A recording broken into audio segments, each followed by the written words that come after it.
Welcome back to another episode of We Said What We Said, where we keep it real, unfiltered, and direct. Welcome to We Said What We Said. In this episode, we're going to do some therapy. And what's better than a therapy session with your friend while eating some food and hanging out? So, how was your week this week, Aubrey? Oh, mine was soul sucking. Soul sucking. Yeah. Mm-hmm. Okay. Mm-hmm. All right. I didn't have absolute soul sucking. Coming from a ginger with no soul sucking tendencies. You Medusa-like bitch. Oh, I'm sorry. Sorry. Damn, put me on blast. I was going with gingers have no soul, but no, that covered it. You remember my housemate is a ginger, right? Yeah. I fully live with soul sucking 24/7. It's our specialty. So, yeah. We'll get into it. Okay. So this week, while we're sitting here eating food brought to you by Caramella's down the street, I figured we get into some deep dive debates. Sorry, I had to stop crinkling while I'm talking. Chicken tendies. You know. Yeah, what'd you get? Chicken tendies with some barbecue sauce and some cheese fries. Okay. Well, because me and Dave can never decide, I got both a chicken cheesesteak and a regular cheesesteak, and me and him split them. So, best of both worlds. That's just how that has to work. Look at you, Hannah Montana. I have to. I'm dead. You get the rest of both worlds. You know that bitch is redoing? They're doing a reboot of Hannah Montana. No, it's probably gonna suck, but I at least want to see what they come up with. I hope they just do like some dumbass like. They did a reunion, but she's gonna redo the damn show. Is she really? Uh-huh. I think they were being gaslit. It's okay, but I also did not know that. You know that show, Young Sheldon? Whatever. But Georgie's baby mama, Mandy, she's the blonde chick. That was her friend. Emily Osment. I didn't. Oh my God! See, you're not even a real fan. What the? The blonde chick. She knows her from Sheldon, Young Sheldon. I remembered. I want to watch Hannah Montana since I've lived with my parents, and that's going on almost 20. Girl. Yeah. Girl. When was Hannah Montana? When was the last time that shit? Emily Osment. I think that's pretty sure that's her name. But when's the last time that shit was ever on Disney Channel? That's not even called Disney Channel anymore. Well, Raven Simone. Anybody remember? Yeah, I don't know. Hold up! Oh my God. Hold up. Wait a minute. Let me put some love in it. No, let me stop. I'm about to she didn't even drink yet. No. Anybody else remember the Raven Simone episode where she like throws Corey like some kind of like freaking zookeeping party? Yes. And she has like the iguana and she's dancing around with the iguana. She's like dancing, iguana, dancing, iguana, and like pees all over. She's like, hey, iguana. Yeah, that was my shit. I loved Disney Channel as a kid. Okay, that's probably why I look at the world with so much love. Well, these cartoons now fucked up out here. Aren't as fun. Okay? It's not as fun anymore. Kept me sheltered before she got a brain tumor, and then I realized I had to grow the fuck up and go out here, and it's awful out here. You see, she threw that little sign of morbid in that sentence. You're welcome. Buckle up, bitches. It's just the start of it. All right. Well. See, I was really fucked up there for a couple months because I was going through some really bad shit. But now I don't really care anymore, and so like we're gonna therapy. Yeah, we're balls to the walls tonight. I can't get it out. Therapeutically work through it in this episode. But you know what happened this week? The cat that bitch slapped me, the dog chased in the backyard, and the even bigger dog was in the backyard and like chased him. And the bigger dog ended up with blood on him. So for like a couple of days, I thought he like killed the cat. Oh shit! Oh, I was crying about it. Dave woke up in the middle of the night. He was, "What's wrong?" I'm like, "I can't have it on my heart. The animal died." So I've been tragically mourning the loss of we decided to call him Garfield, the outside cat that went. Oh my God. You know, motherfucker's got hands. Until last night when Dave went outside to walk the dog and he was on my porch. So, thug ass cat's still alive. He said, Audie, Yeah. Audie, come back out. Oh, I was Let like, me damn it, pop I you just on the other cheek. wish you were still on the porch. Oh, I woke up every morning going to work being really sad when I walked out there and the fucker wasn't on the porch. I'm like, God damn it. And then I'm putting Neosporin on my cut, all sad, going, it was a time. Like, I'm We had the that worst. moment. I miss you so much. But I'm the worst with cat, like any animal death. I can't do it. It's just not in me to deal with. Dude, one time my mom ran over this cat. Oh, no. I'm sorry, y'all. It's not funny. It's not funny, but I'm fucked up, and I laugh when I'm uncomfortable, or I laugh at my trauma, okay? Full disclosure, I'm so sorry. I'm fucked up, okay? So my mom, she ran over this cat, and I remember turning around and just seeing, like, a tire mark on the tail, like, oh, I'm so sorry. Oh, my And God. I was like, Mommy, no! The cat! Mm-mm. My mom was like, you can't swerve for the we die. I was like, Mm-mm. Mom. Yeah. No, well, now we're better. I can breathe at night. Okay. Speaking of animals, my sister-in-law was like, "Can you go feed the dog?" Because basically, she said my brother sucks and forgot to feed his dog while they're in Cowtown. Oh my So God. I know what I'll be doing after this episode. Look at her, animal lover over here. Mm-hmm. So, me and Aubrey have a handful of debating issues we're going to talk about this episode because we've done food reviews the last two. Jess cooked for us, which is fun. It was something different to do because we don't always have to sit at the table. But it's also good it's another therapeutic way to go out and do things and get out of the house. Okay.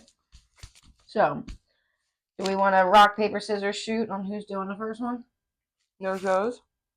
You already did it, damn it! How the hell is that supposed to work? Such a cheating ass bitch. She's like, no good. Whatever. So.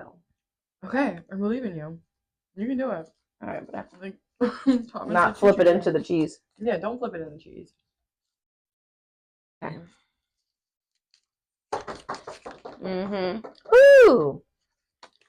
Are people becoming less resilient?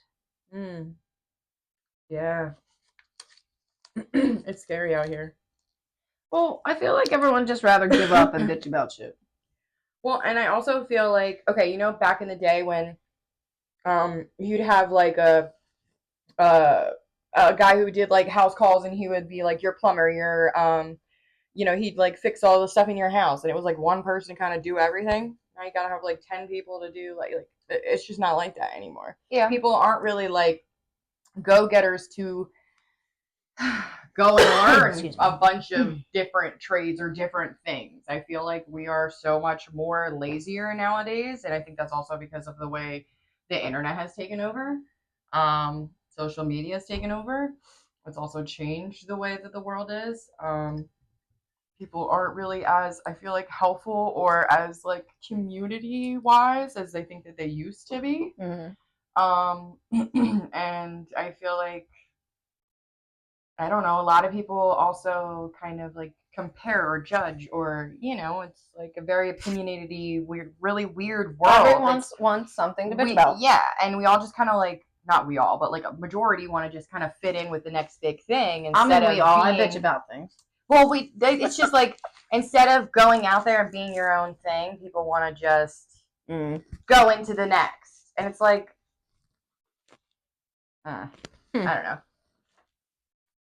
I feel like we should all be our own little weirdo and stand out and learn everything that we possibly can, makes us more valuable, Well, unfortunately. I just feel people are just people anymore. They are what they are. Some will be cookie cutters to what they see. Some will be their authentic, original selves. Others, I feel like, morph with the scene. Or people morph to survive. Yeah. Absolutely. I just went to a 6 or 7 year old's party who Paisley's only bus friends with this girl, but nothing happened. I just sat and people watched because we don't know anybody. Yeah. So like, you're cool, you're watching your kid, you're playing a little bit in the pool, just taking all the splashing. but you don't really start a conversation with anybody. Mm-hmm. But Yeah. at work, I feel like people are more themselves at work. You spend 8 hours a day as opposed to going to an event. That's an hour, 2 hours. I find that people at work, you generally find out how much of a loose cannon they are, or what threshold of stress they can handle. I'm sorry, I'm coughing on this one because Raina has told me that apparently I hum, and I don't notice that I hum while working, and she said that it's like she's gonna bring in the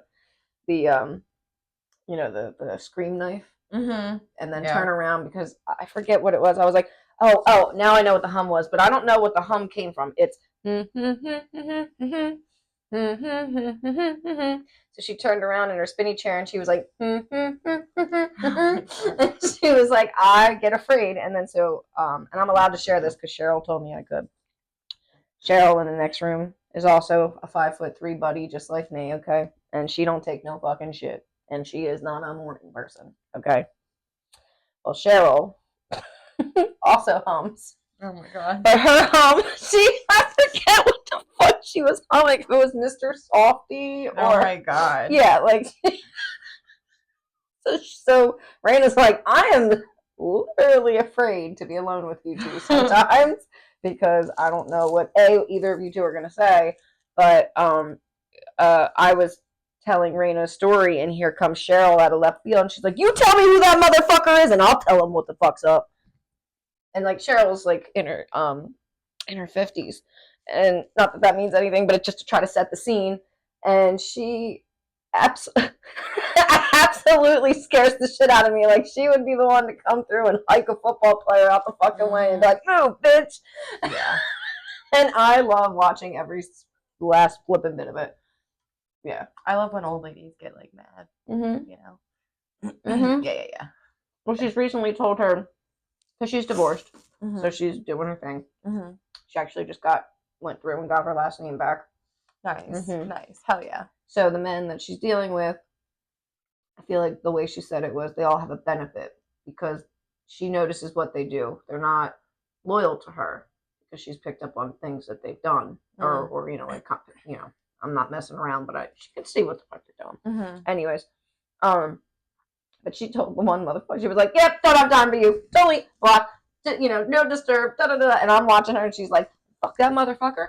Fuck that motherfucker, and fuck him too. And I'll just find somebody else because that motherfucker, he just comes to my house and fixes stuff anyway, so whatever." Mm-hmm. And it makes me feel better that there are some that have that independence that in later in life that don't really. She spent 19 years being a loyal ass fucking wife, spend the rest of your years, and she doesn't have any children, so just spend the rest of your years enjoying it. Mm-hmm. Love you, Cheryl. But she is a fire fucking cracker. Mm-hmm. And I find her to be very resilient. But the resilience part of my story was that I feel as though everyone has now come into where, and unfortunately I feel like this is like you said how there's a handyman that's supposed to be able to do everything, mm-hmm. but they don't. I think the world's trained you that if you're not going to be something that's worth taking care of everything on your own in the house, but yes, you are in fact supposed to rely on the world to do things for you, mm-hmm. because it's supposed to make money. That's all. Yeah. We're just a money pumping source for this world, which is it's what it is. It's just an expensive money pumping fucking world. Mm-hmm. And we don't make enough money in 40 hours a week to support it. And no, hell no. Now it's killing us. Yeah, it definitely kills us. And I feel like also, like, it's just so difficult in general. I mean, like, I don't know. I feel like the kids nowadays kind of grow up really quickly with like what they're given. Like they don't really enjoy their childhood like they should. Nope. They spend most of it on a tablet. Yeah. And I mean, like my best friend, her daughter's 12, and like people think she's like a full blown freaking teenager, like in high school. Oh like, yeah, because they know how to do their makeup. Like these kids look like they are full blown grown. Their hair, and their I'm like, makeup, even how my they talk. 7-year-old, like my 7-year-old talks like I feel like she's like a teenager, and I'm like, Because when you make an adult joke now, they know it. And I mean, my 5-year-old started freaking moonwalking out of my room the other day, and he's like, "Mommy, look, I'm like Michael Jackson." I'm like, "Is that a thing in your house right now, Michael Jackson?" Right. I'm like, dude, how do you even know who the hell Michael Jackson is? She was Jackson over is? here going, "Do He you know died the song?" before you were even born. Yeah, she's like, "Do you know the song? Beat it." And I'm like, "Yeah." Right. She's like, I'm "Oh, like, my kid's moonwalking. He's like, "Hey, Michael Jackson." But they all think it like just came out. I don't know what. I'm like, yo, so if anyone knows what the trend is with Michael Jackson, let us know in the comments because I haven't figured it out yet. Michael Jackson, what is your freaking Because he's apparently as cool as Nito and dumplings right now. So and that chick Ivy that does that ding, ding, ding, ding, ding, ding, whatever that thing is with her face. And have you seen that yet? No. They do this thing with the fingers and she does it. I don't know. No, but I don't know who his like PR team is or whatever. But like, y'all doing the thing because my 5-year-old knows who the hell Michael Jackson is, and he's moonwalking, and like, I don't even know how to fuck the moonwalk, and I was in Michael Jackson's era. The fuck is going on? Yeah, no, I think it's funny. And she was like, over there doing her thing. Jesus Lord. Well, next. You pick the next one. I'll have to get like some really cool, pretty bowl or something to put out here. Okay. Is it your responsibility to heal from childhood trauma? I vote yes. Because I think that if you don't, that's just going to carry you throughout life, and you're never going to like fully be your authentic self. You're never going to fully let yourself really be able to be happy. I feel like you're always going to end up sabotaging yourself. And like, I feel like, doesn't everybody deserve to heal from that shit? Like, do you really want to be traumatized and haunted by stuff that you shouldn't have to carry forever? Like, do you want to think about that all the time? No. Do you want to be able to like move past that? Like, if there's a way like that you can obviously process that, even if it's the hardest thing ever. I mean, I've honestly picked up therapy so many times and I've put it down because when I've gotten to the nitty gritty stuff, it's been way too intense for me to have to go through some things that I have not been mentally strong enough. That's fine if you're not at that point, but like, you gotta keep going back because it's so worth it. Like, to feel that, like, I think like freedom, the process to be able to understand where you're navigating in life. Like, I mean, we are our own worst enemy, I think. It's always good to bounce something off of somebody else that's non-biased. Yeah, exactly. I mean, even my therapist, like, I went through like the darkest shit for the last couple months, and 3 years. I mean, yeah, well, my shit's been really, really bad, but like, I really just went through a really, really dark phase for the last couple months, and my therapist literally said to me this week, like, I need you to understand that you've also been coming here weekly and processing every single thing weekly. Like, as much as it's getting you down and you are in these, you are processing it. And something that I've also never done was like let my people really show up for me and be like, hey, I can't wear the mask anymore. I'm really hurting. Like, please help me. Can you please be there for me? Because I can barely be here for myself right now, and my brain's a mess. And like, being there and telling my people that I'm not okay, and actually like letting them, show up for me too, was the most eye-opening thing ever, because like, I thought I was losing something so awful, but then when I took a step back, I realized, holy shit, the village that I have surrounding me, because of how great I really am, Like, Blink, blink, fuck blink. yeah. Sorry. I am that fucking bitch. Like, yeah, I am that love. I am that light. I am deserving. Like, damn, like, I'm gonna fucking get through this dark shit. Like, sometimes people just wanna be in our lives to suck out some kind of goodness we have because they need it. And that's totally fine. Yeah. I feel like I am such a ray of love and light sometimes for people. And if you need to suck that out of me sometimes, do you, boo? I'm glad I could help you. I'm glad I could boost you up if that meant you fucking me over some way. You know what? Because at the end of the day, I will always bounce the fuck back. Know that. I will always bounce back. We always have our people. We are loved. And I'm a strong person, and you might have me down for a little bit, but I will always pick myself back up and keep it going. We have to know our self-worth. We should never beg someone that wants to leave us, let them go. Because you know what? You need to close that chapter and know that we are worth so much more, because anybody that's going to be a part of our lives and like love us, just like they will choose us, and hurting us would hurt them more too. Like, you know what I mean? Like, hurting my friends should hurt me to even think about that, you know? And that's who you want in your circle. Anybody else like that, goodbye. I'm here. Get lost. Yeah, no time for that, you know? And it's, you know, you close really shitty chapters as hard as they are, because how can you expect better things to come your way if you are propping a door of shit air, basically, to walk towards you? Like, you can't have better things coming to you. Like, and honestly, at the end of the day, we are all worth so much more. We deserve so much more. We should be around the people that love us the most. So yeah, work on ourselves, love ourselves, and embrace that. Embrace your community. Like, that was probably the hardest thing for me, is that I always felt like I wasn't like good enough like that. And then, you know, putting all that work into myself and pushing myself to really be a part of like the podcast group, the happy hour group, like really being present with my friends, my family, like showing up and everything. Like, this was just so eye-opening. Like, damn, I really fucking matter. Like, I really got my life back together because like I wanted to be present with my people, and I am, and I matter, and that's fucking amazing, and that means a lot. So working on your childhood shit, hell yeah. It's worth it. Definitely. Because I wouldn't have this if I didn't. Honestly, I wouldn't.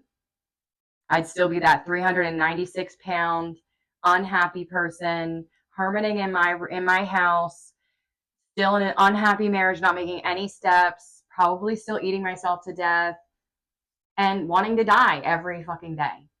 So now I'm living a life with all my friends out here, and not fully healed, but I'm on that right path. So, yes, that was really long, but fuck yeah, it's fine. Now I'm trying to feel like, well, I have something to talk about, but I was like, damn, she took the whole floor. Where'd your mic go? Oh, it's right there. it's in my arm. Sorry, I'm just making sure that they can hear you, because that was good. Yeah. Now you just showed me up. Sorry. It's fine, but no, actually, I have a good one. You said about, you know, doing all these different subtitles. Let's do that. Mm-hmm. You're the book, and these are the chapters. Yeah. And then within your chapters are the subtitles. Okay. Mm-hmm.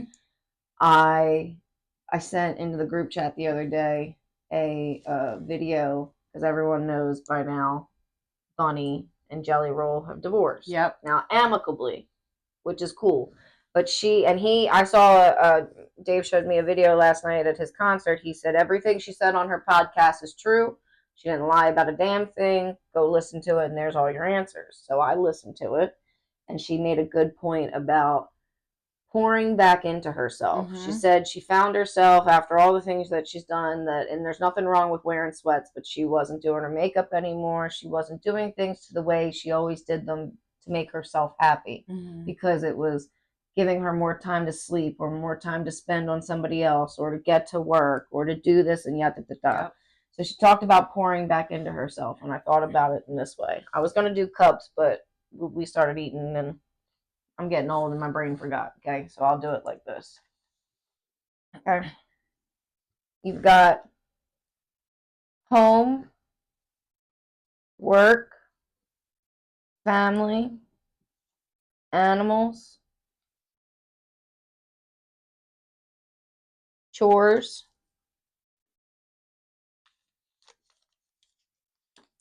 friends and social life. Okay? Those are 6 categories. And if I were to pour a little bit in here, a little bit in there, a little bit in there, and a little bit in there, some in there, and definitely in there, that's what's left for yourself. Jack shit. And I know that because you want to make sure everything's taken care of. And I feel like when people do that, because it would give them the sense of peace that once they know it's taken care of because they did it, they can trust it. But in order to pour back into yourself, you have to trust your team, your community, if you're in a relationship, you have that teammate. If you have a friendship, or your kids and your friends, that's your, what do you call that? Your tribe, your community, like it really does. Yes, your village. Sorry, I couldn't remember what you used as your analogy, but she was really right. Like, she took care of his kid for a really long time, and it made her feel as though like it was her, like she was hers, which is a good bond. And now she wants one, and apparently they're going to do that, whatever, still yada da da. But they had separate ways of looking at things in life, and he obviously got his health back, and I knew that too. Like, when I lost the weight and you lost the weight, it sparked something in you that like made you want to live again. Yeah. And unfortunately, it came a little later in life that it wasn't at the age that we want to act when we got that spark, because I was off the chain. But it was good. It's something you need to do. It's like you have to cross it off your internal bucket list of doing things that you watched everyone else do and you never got to do because you didn't feel comfortable. You weren't good enough to do it in that scene at the time. You didn't have that big old booty to shake, or no, you did have the big old booty, but you just couldn't get yourself to shake it, And there's a lot of that regret that I lived with for quite a long time of doing things. I did things so wrong in my younger years, but whatever. We get better, right? We get better as we age. But she wasn't wrong in saying that you do need to pour back into yourself. You need to take some of these, like, I want to throw them in there, but the cup is wet. And you just need to throw the shit back into yourself because you've given everybody everything, and we're getting a little too old to wait until we're 60 years old to be like, I don't know what years are the golden years, but you know what I mean? That's where I'm going with this, is that everyone's like, oh, you'll get to enjoy it when you're retired. Well, what if the day after retirement I have a fucking heart attack and die? Right. Like, I can't get that lucky, but just saying to Cheryl the other day, I was like, my bitch ass, like, I'm gonna go jump off a cliff, and here comes a fucking parasailer coming by, and I fall on the wing. Like, I don't have that kind of luck to check out early to jip this shit. No, there was this thing I saw on like TikTok or something. It was like this weird clip, and it said, like, you put your finger in this machine, and it tells you how you die, right? And so this person puts their finger in the machine, and it says, die of old age. So they're like, oh, bet, like, I'm gonna die when I'm old, right? No. They die because this old guy runs them over. He's driving a car. I was like, great, damn. And then another one said, you're going to die by a parachute. So the guy's like, okay, bet. I won't be around any parachutes. No, some guy's parachute like breaks and falls on the guy and he dies. All right, so we did that. That's one. my luck. I don't know which one we did, so pick one and hopefully it's not the one that we did.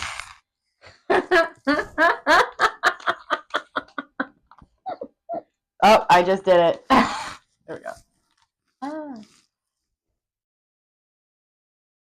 I love how I just made you pick. I know. Has social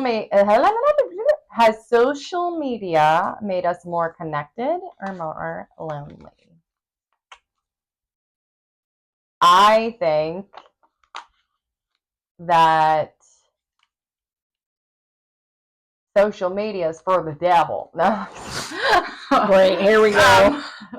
Well, my holy rollers out there. No, so it's for you. Jesus, Lord, y'all need Jesus. No, I'm just kidding. I think that social media brings out a lot of A lot of keyboard warriors. No, you are. A lot of Well, I just think it's a lot of introverted people that don't make it out there. They can't do it. And I mean, I don't know. Do it in person. Some people also are like mad cringy too. Some people on like, if you see people on TikTok on some of the videos, you're like, oh, there's a weirdo for everybody. But yeah, I feel like a lot of people feel more comfortable behind their phone than they do in person, because then if you know them off social media, and like me, you meet me in person, I have to like, I don't know, I'm iffy sometimes. Like, you either really can open up quickly depending on how the vibe is when you first meet somebody, or you get a weird standoffish because they're the same way and you both just punked each other.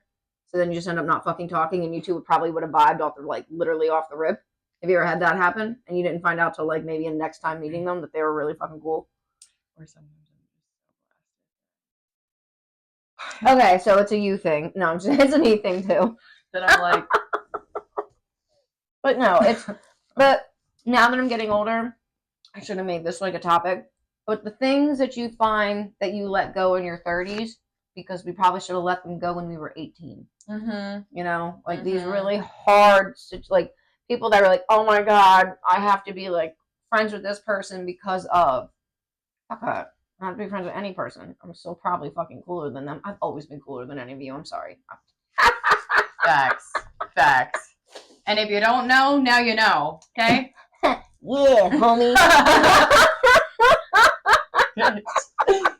Oh man. Yo, actually, funny shit. Okay, so my first boyfriend, this is so tea. All right, he's so fucking gross. So gross. Cringe. So gross. One of those times where you glow up and you're like, I dated that. I was upset about that. It was like, girl didn't love herself back then. Nope. Low standards, daddy issues. We're growing, we're glowing, we're healing. It's fine. A different person now. Would never let that person ever touch me. Can't believe I ever did. But anyway, so the other day I was like, just for shits and giggles, I kind of want you to see how hot I look now. So I sent a follow, right? This is for the petty club. Petty club. Petty petties. So I sent a follow. He fucking denies my follow. Ooh, bitch, you ain't worth a shit anymore. No, you didn't. So then my girl sends him one, right? And he accepts it. And then he's like, oh, hey, nice to meet you. It's been so long. I'm like, ew. Somebody has some self-worth. I know. Especially one of the girls in our grade, they used to be really big and lost mad weight. He used to make fun of her too. He's like all up on her shit. I'm like, you're so gross. You are literally so foul. So then she's like, yeah, look at him now. And I was like, ew. Yeah, I know. No. There were things that I had crushes on that, bro, later in life I tripped into that I was like, get humbled. You really get humbled. Yeah. You know, and then when you, yeah. Well, no, you learn how crappy they were, so maybe there's a reason why it never worked out in the first place. Because I looked at that, I was like, thank you, Lord. Oh, touched by an angel. Wasn't that a show? Yes, it was. Okay, cool. See, my brain's remembering all this. So she knows that, but she don't know who the fuck Emily Osmond is from fucking Hannah Montana. She knows it may be the only thing I remember from Monday night CCD classes. Okay, because they played a movie. A movie. Oh, we had to go sit in a church basement. What else was going to attract me? Not to a church basement? I don't know the word of the Lord, okay? No Hosanna in the highest over here, okay? Hosanna in the highest in the church basement. What is going on? Because that's where they taught instead of Sunday school, it was Monday night school or Thursday night, depending on, because they had too many kids. Catholic people. I know. Catholic. No, I'm sorry. But, no offense. Yeah, so like me and my buddies from EHT, we all used to go and mesh in with the Summers Point kids, and it was a running joke. Half of us were stoned, half of us weren't, others were just funny, and we just had to make it through the hour and a half. And if we were lucky, somebody snuck in, voila.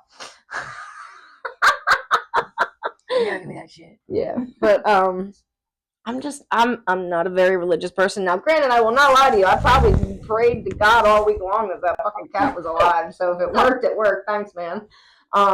But it's horrible over here.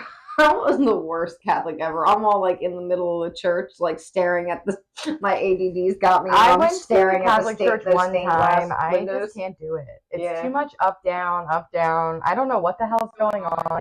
Y'all have a different prayer than me. You add on a couple extra words, or you don't say. I don't know what the hell. I don't know. I don't know. Some kind of hieroglyphics, a few little. What's happening? Yeah, I don't know. I'm so lost and out of place, and I'm too socially awkward for any of this because I start praying. I might throw up the finger guns, and I have to leave. I'll panic. I'll be like, "Stop, God! Amen!" Oh God! Ow. Does that hurt you? No. No, yeah. Amen is what you say after your prayer. Yeah, I know. It's a whole She said, ritual. "Did that hurt you?" It sounded like it hurt you. She was like, amen. Shit. No, I'm okay. I just Sorry, dying on the inside. This cheesesteak and chicken cheesesteak's really good. It's gonna take me like 2 hours to eat this. But I see that. You're having a moment with your food. It's totally well, not okay. even. It takes me forever to eat food. I'm a bird. Like Same. I enjoy it. Did you just pull that out of your pocket? I pulled it off the table. Oh, sorry, my dear. You was frighteningly mistaken. Bollocks. But I need to read this immediately. Immediately. Read it. Read the words. Holy shit. Oh my God. I'm listening. I have now. I'm gonna tell you the story real quick. Me and Dave went on a cruise to the Bahamas, and we were staying where this pool was, and around the pool was a family, and the family was obviously from England or jolly good wherever. Okay, and the pregnant mom was letting her children jump into the pool. Okay, and Cassandra had to jump into the pool. Okay, because her sister Cece was in there, and Cassandra jumped into the pool, and as soon as she jumped in, she had to get out immediately, mommy, because it's freezing in here. Okay, and then their little brother Rufus, was chasing the girls, and the girls didn't want Rufy to chase them.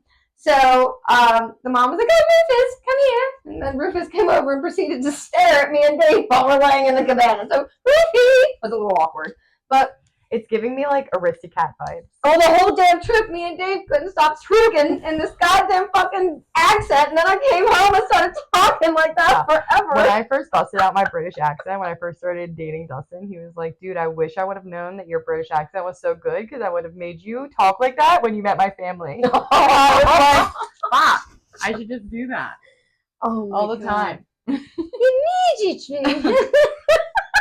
Okay. Oh God. Oh bollocks. Here we go.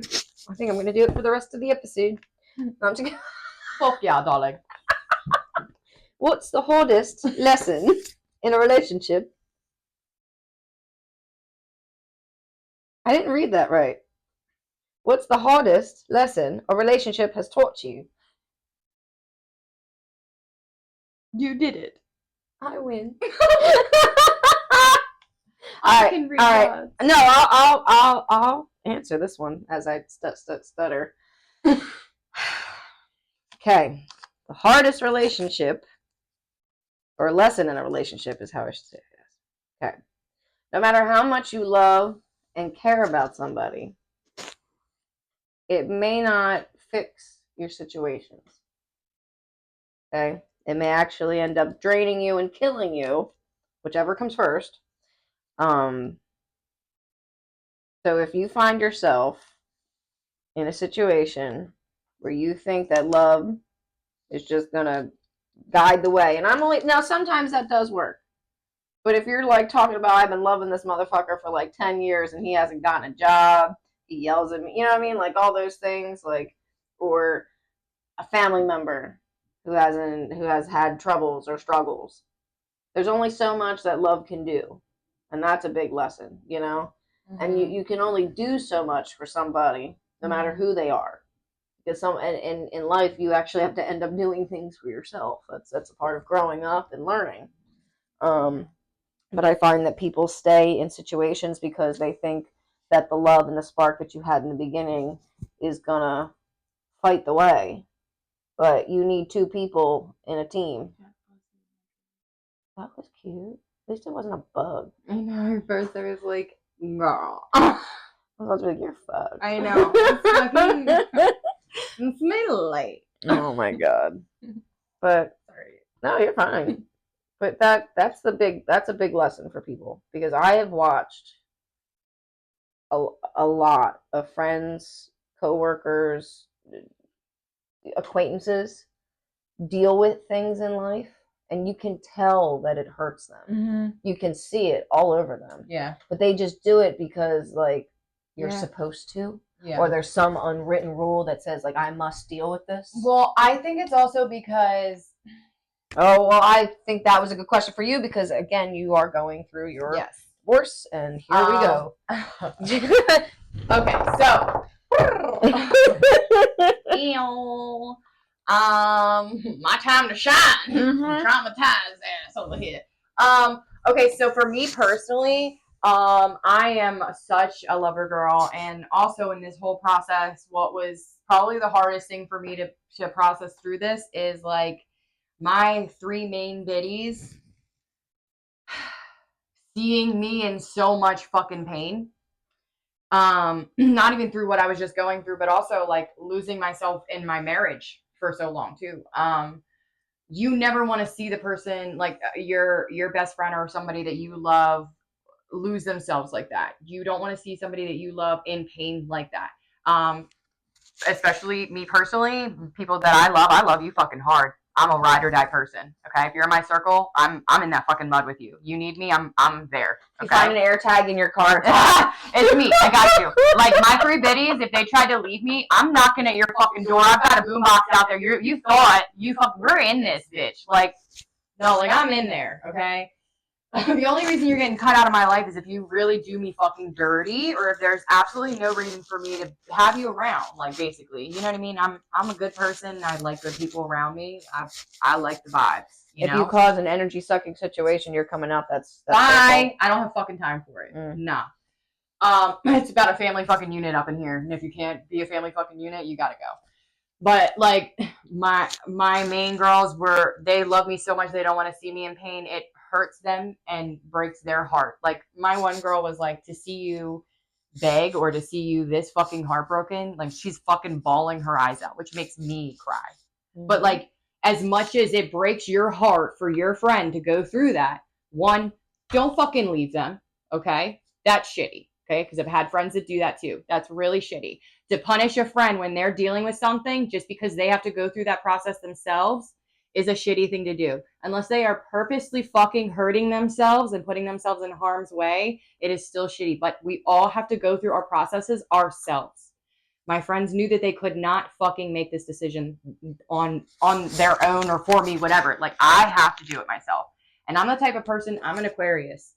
I will give you chance after chance after chance. I will fucking break my back to be there for you. But that moment that you fucking cross me and I realize this is fucking it, I'm done. Okay? I'm fucking done.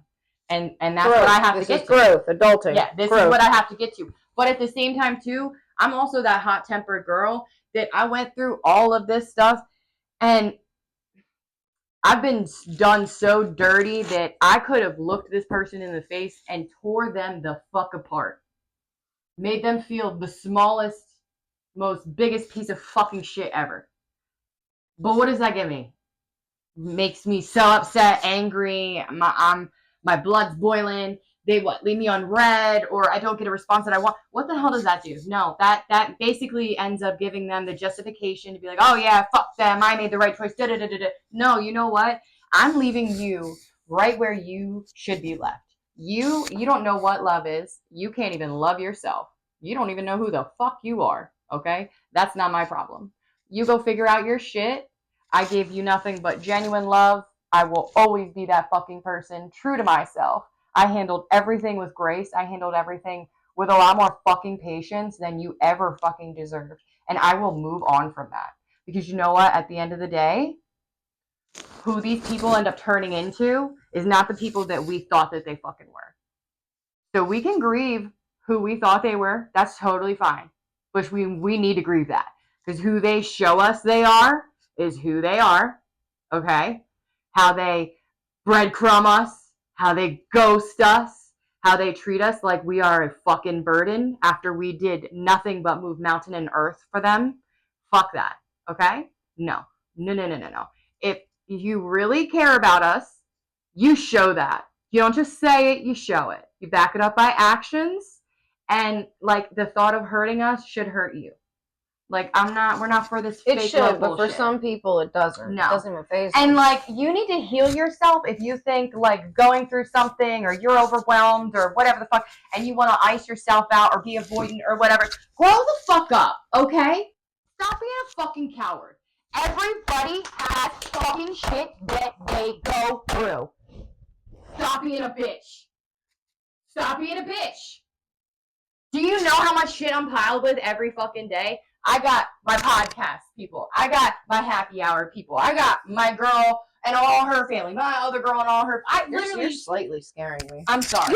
But like, it just fucking, it's crazy to me how people are like, oh, I'm so overwhelmed, and just suck into this hole. Come on. Come the fuck on. You don't think I'm overwhelmed too? You don't think I got a lot of shit on my fucking shoulders?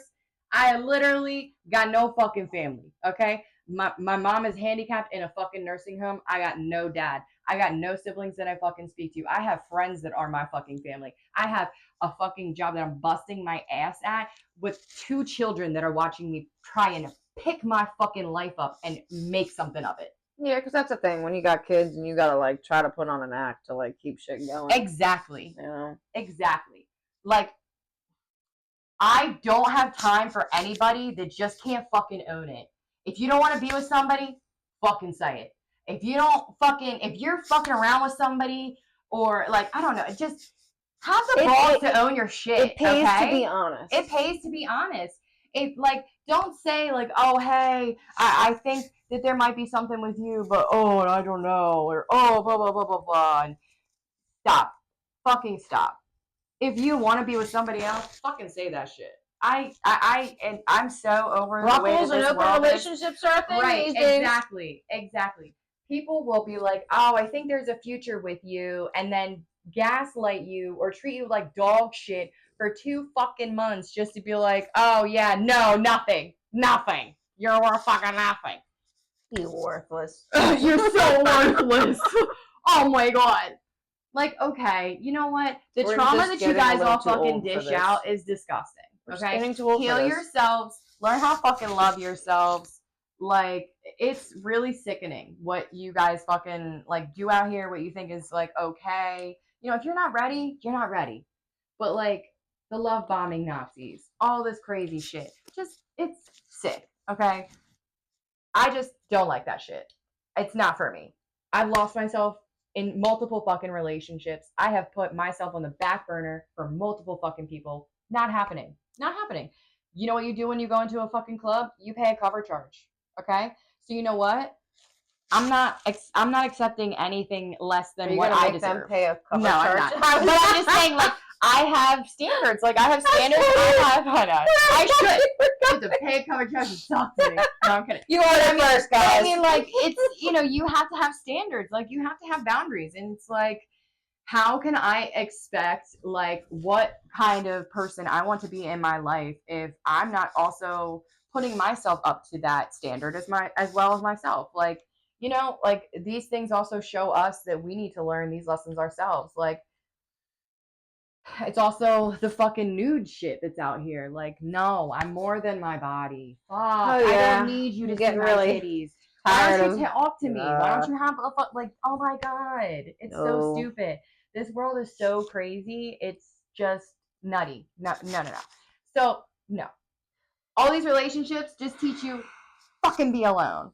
Work on yourself. Love yourself. Put in the work, okay? And then eventually, when you're at that point... collect a bunch of really great titty pictures. No, I'm kidding. Yeah. And then eventually, you know, like, when you're ready, I think, you know, that person will, like, hopefully kind of gravitate towards you. But I just think that I have so much work I need to do personally, and I don't even know if, like, my version of love is even fucking out there, man, because I've been so fucked over so many times, and I don't know if I can trust anybody. Also, everybody out here is just like fucking everybody. I think there's a version out there, Aubrey, that you don't know exists yet, and maybe you'll need it. I don't know. There's different degrees of people. In my lackadaisical dating or douchebag hunting, whatever the fuck you want to call it. I've seen different phases of how different guys are, and also too their age, but not even I their don't like age, young guys. their geographical location, if that makes sense. You know, some little, and I'm not trying to generalize cliques of guys, but I work with a whole shit ton of them. Okay, and I've met a general sense of a good amount of douchebags, but I've also met a good amount of douchebags that are douchebags with the guys, but they're really not like that at home. As we're getting older, people are getting tired, and that's when I feel like you start finding better options, because the ones that are too active are I don't want to generalize either, but the ones that I've seen that are very active in every drinking social event per se are the ones that have wandering eyes. The ones that don't probably don't really go out as much unless they have to like go to their niece or nephew's event or their kid because they've broken up with their, baby mama or whatever. And but I have heard them talk, and they are tired. And most of them are so damn tired that they don't even care anymore. So I guess just meeting somebody for that casual whatever, and you have your house and I have mine, is typically how that's starting to work out. Well, even like what Bunny said too about how she felt like she was always like the aggressor. Like that's kind of how I felt in my marriage too, and I think you always wanted. That's a big thing that's just a big thing that like I feel like kind of was the end all be all, because there wasn't like the first 5 years of our relationship like was totally different, and like he'll be like, oh yeah, you were so nice to me, blah, blah, blah, blah. Yeah, I was nice to you because you were actually mentally present, like you were in the relationship once you checked out. And then when we got married and we bought the house, like you fucking checked out, you became another child, like you just wanted to sleep all the time. And I don't know, it was just really hard for me to connect with that. And then I felt like I was always the aggressor. I felt like I was always the one that like wanted to initiate anything, like any kind of relationship or talk or whatever. And like then it clicked in my mind, like, what the fuck am I doing? Why am I doing this? I'm gonna just stop. And if I stop, let's see where it goes. So I stopped. And guess what? Everything fucking stopped. And then I fucking hated everything. So once it all stopped, and what's crazy is because people were like, oh, you have 2 kids that are close together all the time. I was like, yeah. Can't remember the last time he even blew a kiss my way. But that's what is that? Yeah. What's that? Like, so I mean, it's just, I mean, I love you as a person, but like, I'm sorry, I need to be touched and I need to be loved. And if that's not going to happen in this relationship, that's not something that I'm also going to go out and go try and look for. But I'm going to go and be alone and love myself. Thank you. Because I think I deserve that. But you also can't close yourself off to the option of and I'm not going to do that either. But it's also like, I know that I'm still in this stage of, learning and growing myself too. That it's like, I'm just kind of like putting my little feeler out there, but I'm like not ready for that, I know. No. Not yet. Yeah, hi, you big puppy. Sorry, we had to pause for puppy problems. Okay, next question. Is an unconditional love real, or does every relationship have its limits? I think that went along with what I said in the last one. Yeah, okay. I mean, I don't know. I mean, I feel like unconditional love with my like friends, I mean, you can only do so much. Yes. I haven't really experienced like unconditional You love. can only keep a relationship forcing together long enough until you have to let go. Yeah. You can only do so many things to keep your family happy when you have children until you have to let go because it's literally detrimentally hurting you. Because you also can't choose someone that doesn't even want to choose themselves. Yeah.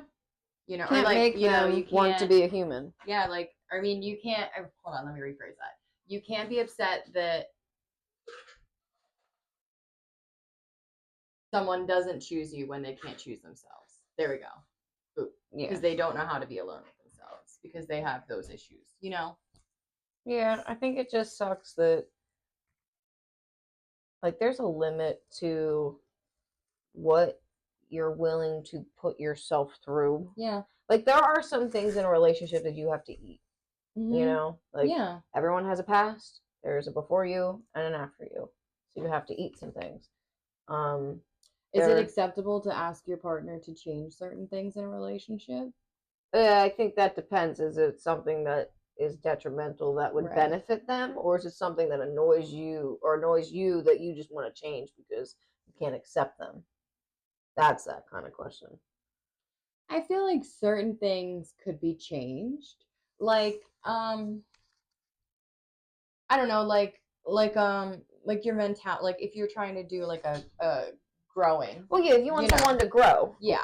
Yeah. If you want someone to grow, I absolutely understand that. Like, some people want to change, like, oh, my husband's a dork. I need him to be, like, more in the gym and more buff. Like, okay, there's a way to say that because you want him to be healthy, but you want him to physically look like something different than what you fell in love with. Like, that's the different aspect in wanting to, like, want something from somebody. Like, you know, I want to go to the gym all the time, so I, like, in my brain, I'm always like, ugh, I hope Dave doesn't mind and I'm being fucking lazy. I'm not still doing, like, my whole, when I was doing all the dieting and shit. Because sometimes I don't care and I want to eat the food that I want. And then other days, I do care because I feel my hips. And, I mean, right now, everything's fine. And I think, unfortunately, since losing the weight, 10 pounds can literally fuck with my mind. Like, because I can feel it in my pocket area where that 10 pounds is. So, like, I'll be standing at the copy machine doing shit, and Rena's like, what the fuck are you doing? I'm like, feeling that 10 pounds. Yeah, I'm feeling my lump right here. And then, like, I got it to go away. I went on a bike ride. Not the one bike ride, but whatever. Either way. But no, I felt better.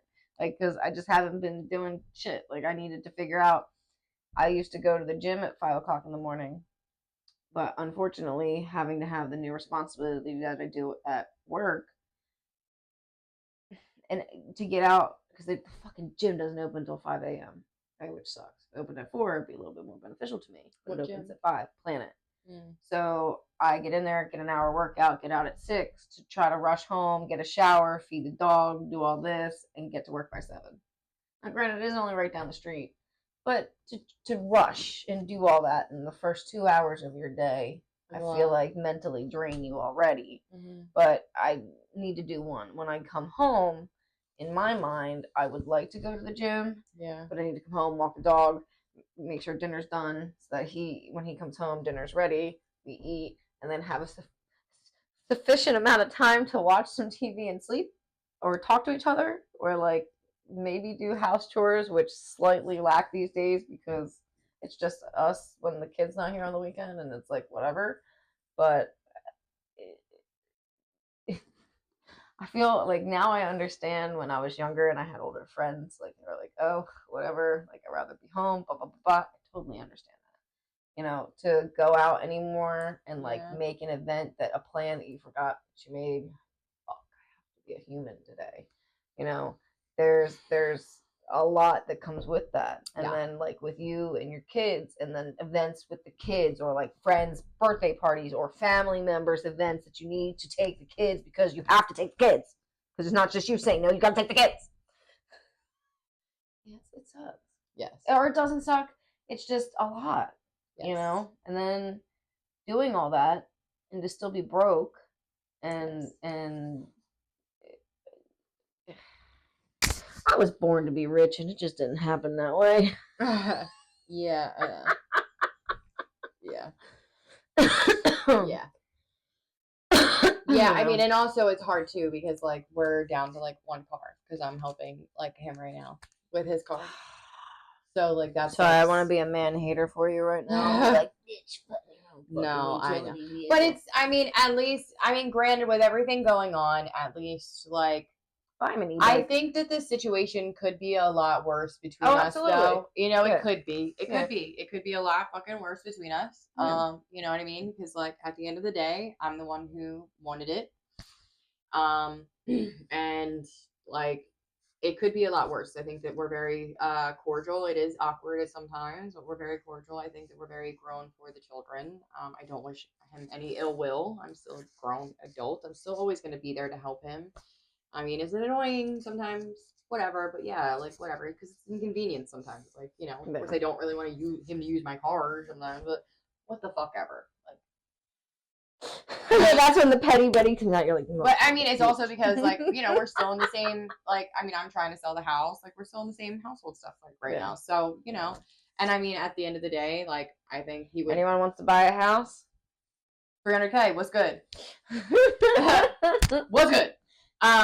So you know, I mean, and like I feel like he would help me out in certain ways too. You know, it's I don't wish him any ill will. I'm still gonna help him. You heard that. Don't wish you any ill will. No Wiccan trials, no seances, no Ouija boards. No, honestly, I hope that this, like, you know, I hope that at the end of all this, when he's on his own, like, I really hope he really, like, heals and really grows and figures it out. Like, I really hope that, you know, he, you know, can grow from this too. Like, I really do. I feel like, I tried to kind of help him with that too, but he didn't want to do any of the journey with me. Yeah. And I get it. Like, you know, I think he's also very, like, sad in his own ways too, which I understand. I'm not trying to hurt you. I'm sorry. It's not like you get married to be like, I want a divorce. Fuck yes! That oh my god! That wasn't what was in your flashback. Family trauma. Like, no, that's not what I wanted. Yeah. Like, I wanted to stay. That's why I was so miserable and sad because I literally, you can ask my friends. I was in therapy for years. I literally said to my friends, hey, do you think I could just suck up my happiness for the kids? And they were like, bitch. What? Yeah. Well. And then I tried because on my papa's deathbed, he was like, please try. Please make it work. And I felt so bad and so guilty. So I tried. And it was killing me because I was so unhappy. And I felt guilty because I was also a part of that Christian upbringing where you stay married and you try to make it work. And it's for the kids. And you don't want a broken home because I came from a broken home because my dad was like passed before I was you know, like grown, and it was just my mom, and we struggled, and I didn't want that for my kids. But then I figured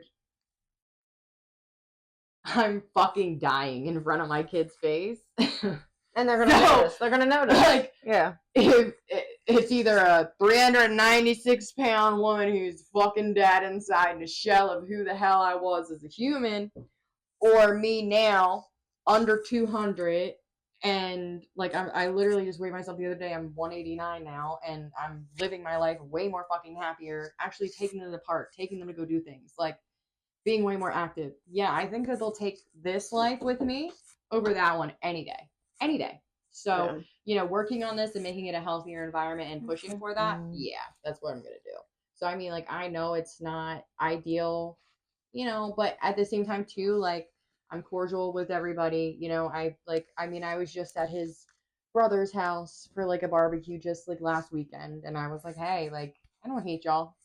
We're cool. Like, it's just, you know, sometimes things just don't work out the way that we want them to, unfortunately. No. You know? And like, I have love for you all, just I gotta move on. You know, I'm also just not the same person I was. Like, I mean, I'm really not. Really not. Yeah. So you know, I think we each get one. Damn. Okay.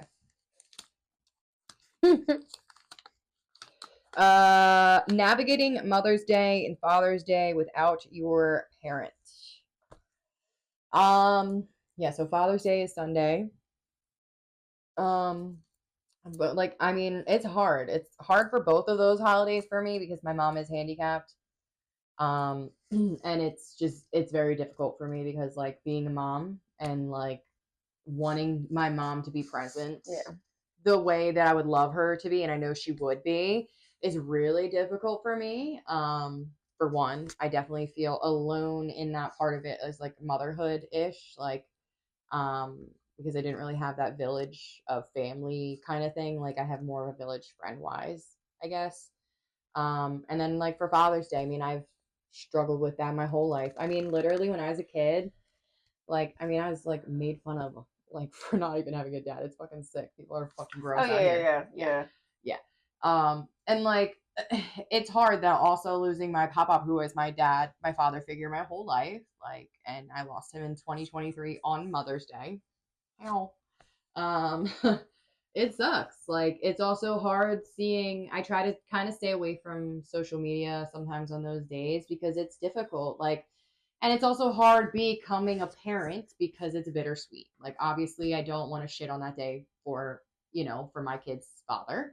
Obviously he should be celebrated, like it's his day too, but it's very difficult for me too because it sucks. Like, dead dad club times two. Like, damn.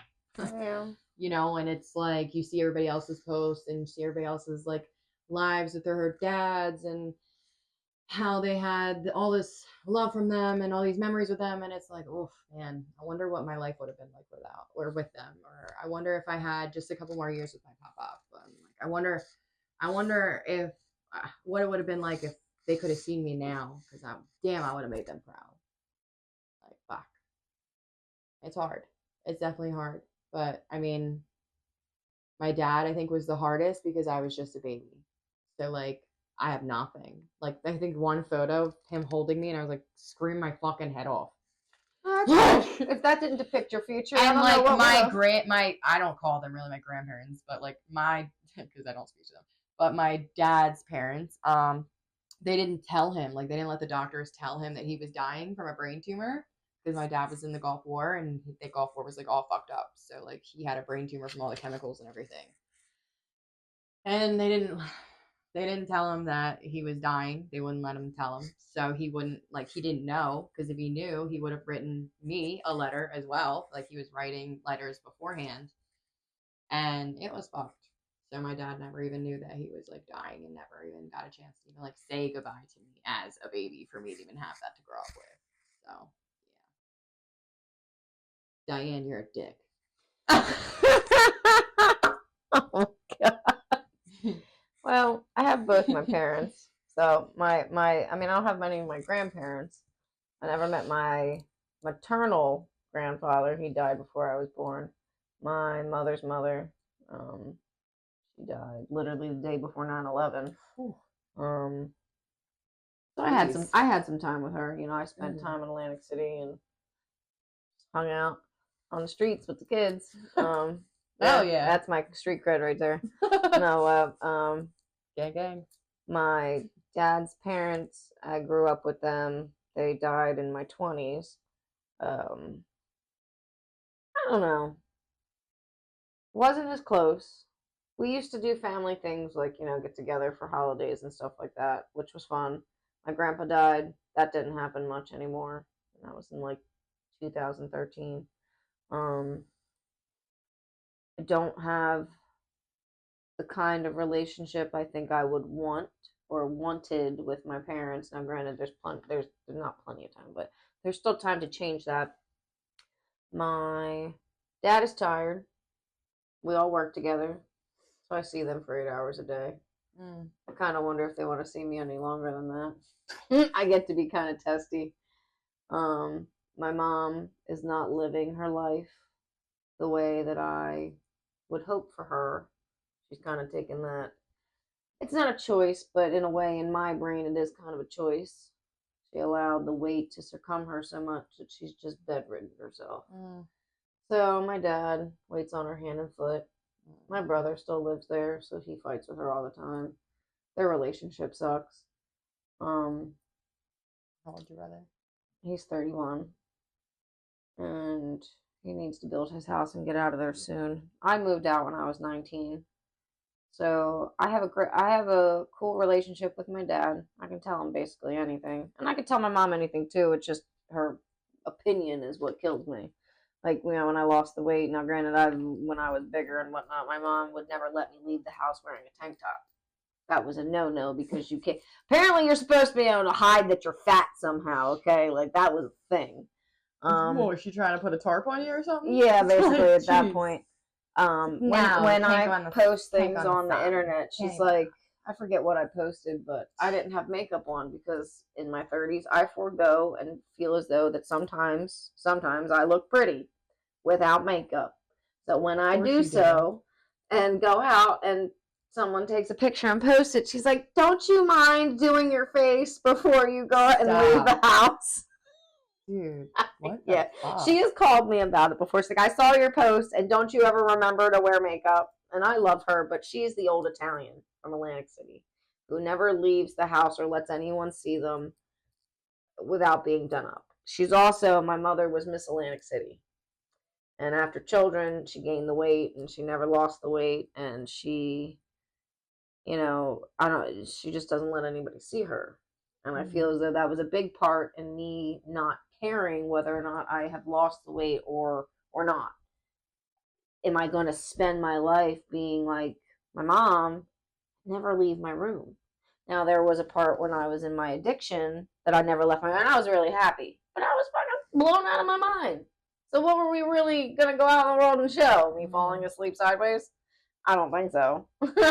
You ain't catching my bitch ass on TikTok doing the Camden lean. Like, we're not doing it. But I feel bad for my dad because there's things that I wish we could be doing in life that we're not doing because who's going to be around to help mom? We have to take turns. Like, yeah, it kind of sucks. And then that's during an 8-hour workday. If Adam's out on the job site and if my dad's somewhere, I gotta go across the street. And now, luckily, the job's right next door. That's the only convenience. But I gotta stop what I'm doing and go do that, and then come back and remember what the fuck I was doing. And then she takes a water pill, and that's every 20 minutes, every half an hour. Like, yeah. I love my mom. I just wish there was more for her in life than the choices that have been made. I think it's just hard to, like, my mom's like a childlike mentality now with like the brain tumor stuff. So it's like, plus like the nursing home that she's at, it's like where my grandmom died. There's too much. It's where my pop-up died. And I have to walk past each of those rooms to get to my mom's room. Yeah. And like, when I go to see her too, it's like hard because I'm going to see her because I feel like I'm selfish because like I just need her, to be there for me as my mom. But you're not getting that. But I'm not getting that because she's like in a child state mentality. So like I'm trying to. You want so much out of a person that's not there. And like I just need my mom, like the one that I grew up with, and I'm never gonna get that, you know what I mean? So like I want my mom that's gonna be like a grandmom to my kids, the one that's gonna like have that conversation with me, the one that's gonna be there, support me. But like I'm getting the one that's to tell you what to partially do after your like she's handicapped on her right side, sitting in a wheelchair, like laughing in a childlike mentality, just staring at me, understanding what I'm saying, but she can't really communicate with me, and that is the hardest thing, I think, because to grieve somebody that's still alive and it's fucked. And then I'm the only kid that sees her. Yeah. And it's like I feel bad because even going to like see her, like my quality time with my mom is fucking coloring. Yeah. Like, fuck. Yeah. And it's not what you sometimes I just feel like the writers of the simulation of life just really fucking hate me sometimes. We need new editors. And love to fuck with me on this shitty fucking road of life sometimes. I mean, it's got its perks, but like, dude, y'all fucked. So I mean, character development, I guess. But yeah, it's hard. It is very hard. So Father's Day is tomorrow. My mom lives near like where my grandfather's buried. I'm gonna probably try and do something for the kid's father, and I will. My dad's grave is too far, so it's like over an hour away. So I'm probably just gonna go see my mom and my pop's grave, and do some other stuff. But yeah, life be fucking us raw, man. Yeah. I don't know. The parent thing sucks. And I It's feel, I brutal. do. I just feel bad because I keep doing whatever I want to do in my life and not changing some things. I mean, Yeah. but like, there's not much I can change. Like when we were talking about what's your limit in a relationship, like my relationship with my parents is the limit is you guys are going to do whatever you're going to do, and no matter how much bitching or like I want to help. There's a lot of things I want to do, but I can't even get half the shit done when I come home here to be able to get the energy to go over there and do that too. Okay, so last question. Last of the amigos.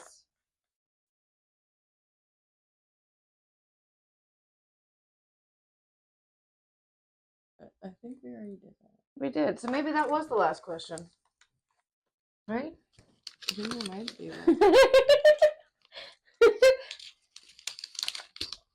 Yep. I think that was it. Yeah. Huh. See, we were just talking. We were just having such a good therapy session. Well, look at us go. All right.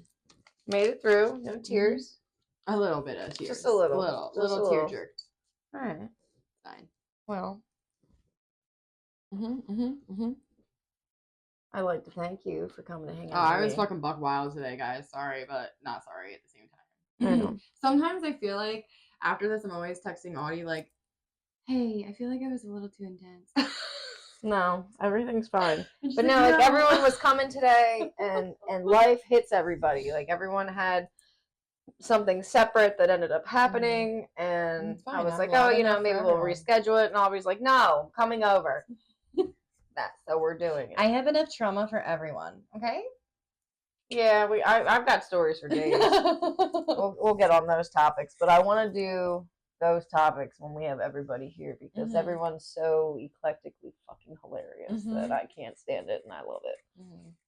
But thank you very much for joining us for this lovely deep dive debate, which wasn't really a debate, but it was a debate. Like, we'll get into some more. We'll do debates part 2. I kind of felt like a lot of my things that I was going through, my like reflections and processing this week, like I don't know, I felt like I needed to express that and give that out to y'all because like it helped me connect these pieces this week. So like if I helped any of you guys, please let me freaking know, like, because I hope I did, or in at least some kind of way, at least shape, if it like or form. resonated with you, if it touched you in some way, I hope I did, because it was a brutal couple months, and for me to like kind of link all this stuff together and process it all, like, well, how do you feel now?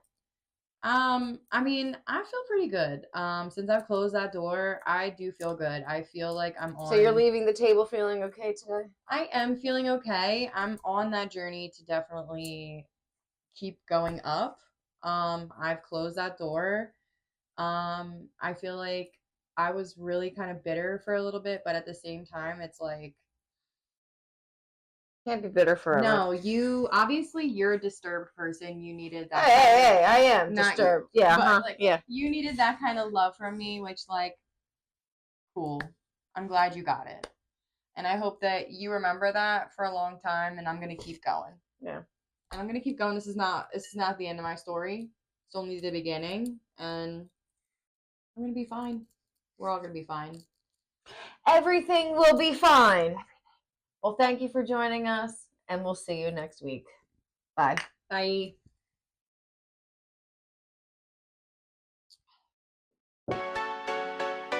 Thank you for hanging with us.